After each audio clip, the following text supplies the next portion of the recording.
زنها علاوه بر کودک درون یه وکیل درون هم دارن. من خودم هر چقدر تلاش کردم یه بارم نشد ثابت کنم مقصر زنمه.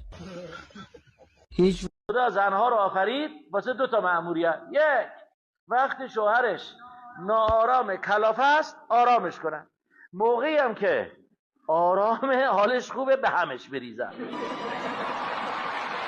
من یک زن ایرانی ندیدم هیچ وقت تو عمرم که از شوهرش تعریف کنه.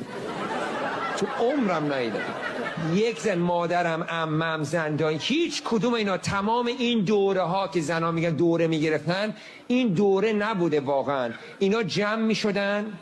زنها همه چیزشان با شوهرشان شریک میدونن، خانه‌مان، زمینمان، ماشینمان، ولی میرسه پای تراهام.